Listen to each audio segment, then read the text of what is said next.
किसान भाइयों नमस्कार, राम राम। मैं हूं आपका किसान दोस्त विजय, आप देख रहे हैं इनोवेटिव फार्मर्स यूट्यूब चैनल। किसान भाइयों, आपकी बार बार रिक्वायरमेंट आ रही थी कि हमें डेयरी फार्म के ऊपर वीडियो चाहिए, तो आज के इस वीडियो में हम बात करने वाले हैं डेयरी फार्मिंग के बारे में। जहां हमारे साथ में जो फ्रेंड है ये डेयरी फार्मिंग कर रहे हैं, तो इनका जो डेयरी फार्म का जो शेड है वो काफ़ी नॉर्मल डिज़ाइन में बना हुआ है, बट इनका जो मिल्क है ये बोतल पैकिंग करके सीधा कस्टमर को देते हैं, रिटेल में सप्लाई करते हैं। तो चलिए शुरू करते हैं आज के इस वीडियो को और जानते हैं पूरी डिटेल इस डेयरी फार्म के बारे में। तो पहले तो आपका बहुत बहुत स्वागत है हमारे चैनल पर, और जो किसान भाई आपको देख रहे हैं थोड़ा आप उन्हें अपना और फार्म का परिचय कराइए। नमस्कार किसान भाइयों, मेरा नाम कमल चौधरी है। मैं चित्तौड़गढ़ राजस्थान से का रहने वाला हूँ। मेरा फार्म गांव कसारा खेड़ी, पोस्ट बड़ौदिया, जिला चित्तौड़गढ़ में है। जैसे आप एक चीज़ बताइए कि जब आपने फार्म स्टार्ट किया था तो उस टाइम आपने कितनी गायों से स्टार्ट किया था और अभी हाल फिलहाल में आपके पास कितनी गाय है? सर मेरे पास जब मैंने फार्म स्टार्ट किया था तब मेरे पास सिर्फ 2 गायें थी, जो मैं भिलवाड़ा से लाया था। वो प्योर गिर नस्ल की गायें थी। और अभी मेरे पास कुल मिला के 12 पशु हैं, 12-15 पशु हैं। कुछ पशु अपने फार्म पे जो ड्राई पशु है दूसरे शेड के अंदर है, और कुछ गायें मैंने अभी बेची है जस्ट ही। तो ये धीरे धीरे फार्म बढ़ रहा है, और आगे मेरा जो फार्म यहाँ पर है इसे अपने कुएं पर लेकर जाना है और वहाँ एक्सपेंड करेंगे इसको बड़ा। तो अभी जैसे आपके पास कौन सी नस्ल की गाय है? मेरे पास जर्सी क्रॉस है, गिर क्रॉस है, एचएफ है, और मैं और एक भैंस है। तो मैं इन सभी पे काम कर रहा हूँ। तो मुझे इनमें गिर क्रॉस सबसे बढ़िया लगी है, तो मैं इस पर काम कर रहा हूँ अब। तो जैसे आप अभी एक चीज़ बताइए, आपके पास जो टोटल गाय हैं उनमें से अभी मिल्किंग में कितनी गाय? मिल्किंग में अभी हमारे पास 6 पशु हैं। जी। तो आपका जो मिल्क प्रोडक्शन है वो टोटल कितना हो जाता है आपका? 120-30 लीटर अपना मिल्क प्रोडक्शन हो रहा है अभी। तो उसके बाद जैसे आप हमें एक चीज़ बताइए, अगर हम आपके डेली रूटीन की बात करें जी सर, तो आपका डेली रूटीन क्या रहता है इनका? जी सर, मेरा डेली रूटीन सुबह हम 4 बजे उठते हैं। 4 बजे उठते हैं, इनको सूखा चारा डालते हैं। सूखे चारे के ऊपर अपन जौ का जो दलिया होता है वो इसके ऊपर डाल देते हैं और मिल्किंग करने लग जाते हैं। जैसे ही मिल्किंग समाप्त होती है हम इनको बाटा डाल देते हैं, और ये सब यही रूटीन सुबह शाम होता है। तो जो शाम का जो रूटीन है, शाम को आप कितने बजे मिल्किंग करते हैं? शाम को भी हम 4 बजे आ जाते हैं फार्म के अंदर, और 4:30 बजे से हम मिल्किंग करने लग जाते हैं। और उस टाइम आप जो खाना वगैरह इनको देते हैं वो उसका टाइम? उसमें हम सुबह सूखा देते हैं, शाम को एक टाइम ही हरा देते हैं।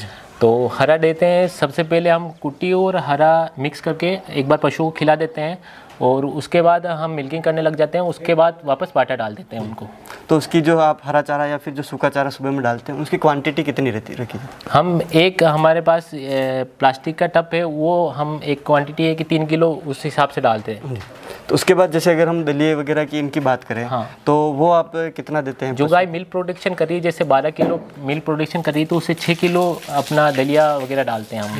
तो उसमें दलिए में क्या क्या चीज़ें आप मिक्स करके देते हैं? जी सर, मेरे पास अभी चना चूरी है, उड़द चूरी है, अपना जौ है, बाजरा है, गेहूँ है, और खल है, सरसों की खल है, और कोई भी हम जो प्लेट्स वाला बाटा होता है जो गोदरेज सरस है, ये डाल देते हैं थोड़ा बहुत। उसके बाद जैसे आप एक चीज़ बताइए कि आप जैसे जो अपनी मिल्क है उसको पैकिंग करके आप सीधा कस्टमर को देते हैं। जी सर। तो उसकी आपकी क्या प्रोसेस है, और कस्टमर जैसे आपसे कैसे जुड़े, ये कैसे आपके दिमाग में आया कि हम मतलब इस पर? जी सर, मैं 2019 में जैसे मैंने फार्म में स्टार्ट किया था, तो मेरे पास में जस्ट कॉलोनी लगती थी जो मेरे यहाँ से 6 किलोमीटर है, और वो BCW कॉलोनी थी। तो मैं फर्स्ट में वहाँ पर गया था, तो 2 लीटर या 3 लीटर की स्टार्टिंग हुई थी। धीरे धीरे अच्छा दूध दिया मैंने, तो लोगों की डिमांड बढ़ी, और अभी हम 2 जने सप्लाई कर रहे हैं, और चित्तौड़गढ़ सिटी और BCW दोनों और जिंगनगर सप्लाई देते हैं। तो अभी आपका टोटल पर डे प्रोडक्शन कितना आ रहा है? 120-30 लीटर प्रोडक्शन है हमारा, सुबह और शाम दोनों का मिला जी। और एक और फार्म मैनेज कर रहा हूँ, उसका भी 50 ऐड कर लेते हैं तो हो जाता है। तो उसके बाद जैसे हम देख रहे हैं कि आप बता रहे हैं कि आप जो मिल्क है उसको तो आप बोतल पैकिंग करके यानी हाई लेवल पे बेच रहे हैं। जी सर। बट उसके बाद जैसे शेड देखे तो आपका शेड काफ़ी नॉर्मल बना हुआ है। तो शेड के बारे में आप थोड़ा सा बताइए, किस तरीके का आपका शेड बना हुआ है उसके बारे में? सर, नॉर्मल शेड बना रखा है। किसान भाई क्या करते हैं, पहले सर्वप्रथम में शेड के ऊपर उनके खल के खुरली के ऊपर इन पर पैसा खर्च करते हैं। मैंने ये गलती नहीं की। मैंने सबसे पहले नॉर्मल शेड बनाया। मैंने नॉर्मल खुली जो प्लास्टिक के ड्रम आते हैं उससे बनाई। मैंने कहा कि अपने को प्रोडक्शन चाहिए, अपने को शेड से कोई मत लेना देना नहीं है। अगर पैसा होगा वो लाइफ टाइम का काम है, तो आगे अपन इसे बड़ा एक्सपेंड कर देंगे। मतलब पहले आपका जो काम है वो प्रोडक्शन के ऊपर है, प्रोडक्शन के कैसे ऊपर हम बढ़ाएं। और तो जैसे अपन मिल्क की बात करें तो पर लीटर आपका मिल्क किस रेट में जाता है? सर 45-50 लीटर तक सप्लाई करें 50 लीटर। तो उसके बाद जैसे 50 रुपये आप जैसे जो मिल्क बेचते हैं उसके बाद घी वगैरह का आपका? जी सर, हमारे पास घी है, पनीर है, श्रीखंड है, ये सभी भी हम पैकिंग करते हैं और सप्लाई करते हैं। घी के भी हम जार में पैक कर रहे हैं और उससे सप्लाई दे रहे हैं कस्टमर तक। तो जो आपका जो मिल्क वगैरह आप पैकिंग करते हैं तो वो मैन्युअली होता है या फिर मशीनरी से? नहीं सर, मैन्युअली है, मशीनरी का बहुत खर्च है। हम मिडिल क्लास फैमिली से हैं तो मैन्युअली इसे पैक कर रहे हैं। जी। तो उसके बाद जैसे आप हम देखना चाहेंगे आपने जो खुरली वगैरह बनाई हुई है तो इसकी डिज़ाइन किस तरीके की है और आपने इसे कैसे बनाया वो आप थोड़ा सा बताइए। जी सर, ये अपने लोहे की जो लोहे के पाइप आते हैं उनको हमने 2 ड्रम लाए हैं हम, प्लास्टिक के ड्रम हम, और उनको 2 भाग में काट कर एक में पानी का रख रखा है और एक में इनके खाने का रख रखा है। जी सर, भविष्य में अगर हम बढ़ाते हैं तो ये जो जगह खाली है इसके अंदर भी हम टब लगा सकते हैं। तो उसके बाद जैसे आप एक चीज़ बताइए, आपके पास 10 से 15 पशु है तो इन्हें अगर आप मैनेज करते हैं तो आपको कितनी लेबर या फिर कितने लोगों की ज़रूरत होती है? हम यही अपनी फार्म की अच्छी बात है कि हमने इसमें लेबर नहीं रख रखी है। मेरे पापा है, मम्मी है और फैमिली वाले सारे हम हेल्प करते हैं और सभी जने काम करते हैं इसमें। तो जो एक चीज़ आप बताइए, आप कह रहे हैं कि हम जो अपने पशुओं को जो चारा वगैरह देते हैं एक तो सुबह लगभग 4 बजे देते हैं और शाम को भी लगभग 4 बजे देते हैं। तो जैसे अक्सर हम देखें तो फार्मर दिन में 3 से 4 बार देते हैं, फिर आप 2 टाइम ही क्यों देते हैं? सर 2 टाइम क्या है कि पशु जी सर, पशु जुगाली नहीं कर पाते हैं समय पर। पशु को सबसे ज़्यादा रहता है कि वो समय पर जुगाली करें। सुबह डाल देते हैं और शाम को डालते हैं, बीच में जो दिन का समय रहता है तब उनके सामने पानी रखते हैं। तो क्या रहता है कि पशु जितना ज़्यादा जुगाली करता है उतना ही ज़्यादा दूध देता है। और बार बार अगर अपन उन्हें डालेंगे तो सिर्फ गोबर ही अपने को मिलेगा, बाकी दूध अपने को नहीं मिल पाएगा। तो उसके बाद जैसे आप एक चीज़ बताइए कि जैसे कोई गाय आपकी ब्याने वाली है कि जैसे 10 दिन में, 15 दिन में या फिर 1 महीने बाद ब्याने वाली है, तो आप उसका मैनेजमेंट किस तरीके से करते हैं? जी सर, हम उन्हें लिवर टॉनिक, अपने जैसे अडरवेट, ये सारी टॉनिक देते हैं, उनको कैल्शियम की देते हैं। और जो अपने इनके फीड के लिए जैसे ग्यामिन में जो फीड देते हैं अपन, 4 नंबर गोदरेज का जो पशु आहार आता है वो देते हैं ज़्यादातर।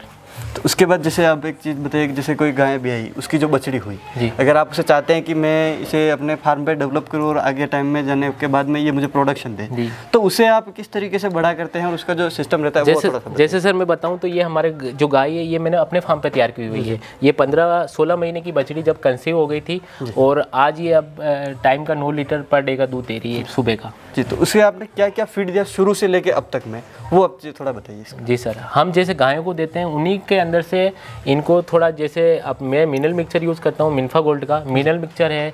इनको ग्रोथ के लिए अपन इनके पेट के कीड़ों के लिए फेनबेंडाजोल भी देता हूँ इनको। तो हर 3 महीने में फेनबेंडाजोल देता था और जो इन बाटा जो पशु को देता था जो मिल्किंग में है वही इन्हीं को खिलाता था।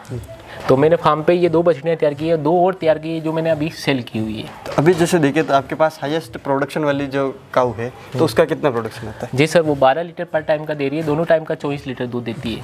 तो उसके बाद जैसे कोई फार्मर चाहे कि मैं डेयरी फार्मिंग स्टार्ट करना चाहता हूँ या फिर मिल्किंग के ऊपर काम करना चाहता हूँ, जी सर, तो आपने क्या कहना चाहेंगे, क्या सावधानियाँ रख के जो फार्मर है वो डेयरी फार्मिंग में आ सकते हैं और उसको एक सफल तरीके से कर सकते हैं? मेरा सबसे पहले किसान भाइयों का यही कहना है कि 2 गायों से स्टार्ट करें, शेड पर ज़्यादा पैसा ना खर्च करें और जितना हो लेबर से काम ना कराएं, खुद काम करें। मैं अपना सारा फार्म का काम, मैं भले ही कैसा भी रहता हूं पर फार्म का सारा काम मैं ही करता हूं। गोबर उठाने से लेकर इनको चारा डालने तक सारा काम मैं ही करता हूं। मैं कभी लेबर के भरोसे नहीं रहता हूं क्योंकि लेबर का काम नहीं है। जहाँ डिलीवरी देता हूं तब भी मैं खुद ही जाता हूं क्योंकि एक टाइम में एक बार अपन इस फार्म को एक्सपेंड कर फिर अपन इससे बड़ा करेंगे।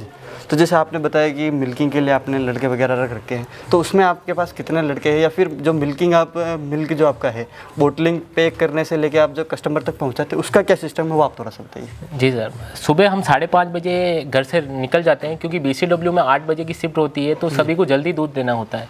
तो हमारा सबसे पहला यही रहता है कि हम जल्दी से जल्दी कस्टमर के पास पहुँचें और उन्हें सुबह ताज़ा और फ्रेश दूध दें। तो हम 3 लड़के हैं, जो एक जिंक नगर जाता है, एक अम्बे नगर मार्केट चित्तौड़गढ़ जाता है और मैं BCW कॉलोनी जाता हूँ। तो हम तीनों सुबह जल्दी निकलते हैं और जल्दी से जल्दी कोशिश करते हैं कि कस्टमर के पास दूध पहुँचे तो वो अपने काम से लेट ना हो। तो उसके बाद जैसे आप एक चीज़ बताइए, जैसे आपका जो घी वगैरह है तो वो किस रेट में मार्केट में? सर घी अभी हमारा घी तो अपन गायों का दे रहे हैं वो 1000 पर kg में सप्लाई दे रहे हैं जो जार के अंदर पैक करते हैं। तो तो किसान भाइयों, आपने देखा कि किस तरीके से आप डेयरी फार्मिंग कर सकते हैं और इससे एक अच्छा मुनाफा कमा सकते हैं। तो किस तरीके की डेयरी फार्मिंग में प्रोसेस होती है, ये सारी इन्फॉर्मेशन आपको हमारे आज के इस वीडियो में मिली होगी। अगर आप इसके बारे में ज़्यादा डिटेल लेना चाहते हैं तो सर का यूट्यूब चैनल भी है महादेव दूध वाला के नाम से, तो आप उसका लिंक आपको इस वीडियो के डिस्क्रिप्शन बॉक्स में मिल जाएगा। आप वहाँ से उसे चेकआउट कर सकते हैं, साथ ही उसे सब्सक्राइब करके ज़्यादा इन्फॉर्मेशन ले सकते हैं। दोस्तों, उम्मीद है कि आपको हमारा आज का वीडियो पसंद आया होगा और इसके बारे में अच्छी इन्फॉर्मेशन मिली होगी। मिलेंगे इसी प्रकार की एक और इंटरेस्टिंग जानकारी के साथ अगले वीडियो में, तब तक के लिए धन्यवाद।